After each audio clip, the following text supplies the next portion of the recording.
दिशोम गुरु स्वर्गीय शिबू सोरेन की याद में 14 फीट ऊंची आदमकद प्रतिमा का अनावरण उनकी पहली पुण्यतिथि पर पाकुड़ में किया जाएगा। इसे लेकर जोर शोर से तैयारी की जा रही है और यह प्रतिमा बताएगी कि कैसे शोषण और अन्याय के खिलाफ गुरुजी ने डटकर लड़ाई लड़ी थी, कैसे आदिवासियों की बात को सदन तक पहुंचाया था और किस तरह से साहूकार और दमनकारों के आंख में आंख डाल के बात की थी। भले दिशोम गुरु आज हमारे बीच नहीं है, 1 साल का अरसा गुजर गया, लेकिन यह प्रतिमा हमेशा याद दिलाती रहेगी कि दिशोम गुरु शिबू सोरेन कैसे डटकर हर लड़ाई को लड़े थे और खासकर संथाल परगना प्रमंडल से कैसे उनका गहरा लगाव था। यह तमाम चीजें ताउम्र याद रहेगी। अगर बात करें तो पाकुड़ के पुराना डीसी चौक पर दिशोम गुरु शिबू सोरेन की 14 फीट ऊंची आदमकद प्रतिमा का निर्माण कार्य तेजी से किया जा रहा है। गुरुवार को इस निर्माण स्थल पर लिट्टीपाड़ा विधायक हेमलाल मुर्मू पहुंचे और तमाम तैयारियों का जायजा लिया है।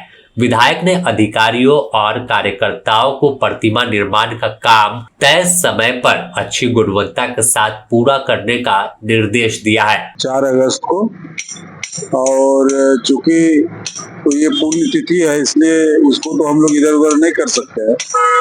और 4 को हम लोग बहुत लोगों को धूमधाम से मनाएंगे, लोगों को बुलाएंगे। कितना लोग का बिल होगा? 10 से 15 हजार का तो लोग टारगेट किया क्या। गुरु जी की जिंदगी हमेशा हक और अधिकार के लिए संघर्ष करते बीती है। कभी जंगल में उनका ठिकाना हुआ करता था तो कभी सदन में पहुंचकर उसी बात को मजबूती से रखा था और बताया था कि झारखंड को किस तरह से इग्नोर किया जाता है, कैसे झारखंडियत की बात तो हर कोई करता है, लेकिन यहाँ पर बदहाली है। आदिवासियों के नाम पर राज्य तो दे दिया, लेकिन अभी भी अधिकार कहाँ मिला।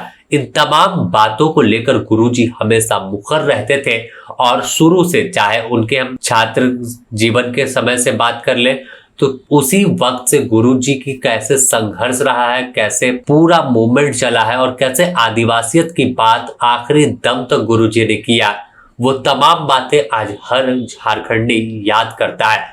और यही वजह है कि 4 अगस्त 2026 को गुरुजी की पहली पुण्यतिथि होगी, तो उनकी याद में अभी पहली प्रतिमा उनकी पहले पुण्यतिथि पर पाकुड़ में लगाई जानी है, लेकिन ऐसी ही प्रतिमा झारखंड के अलग अलग इलाकों में गुरुजी की देखने को मिलेगी, क्योंकि गुरुजी वो नाम है, वो ताकत झारखंडियों को देकर गए हैं जिसके जरिए आज झारखंड में अबुआ सरकार है और आदिवासी अपने हक अधिकार के लिए आवाज बुलंद कर पाते हैं। नहीं तो आदिवासियों के आवाज को हमेशा से दबाने की कोशिश की गई है।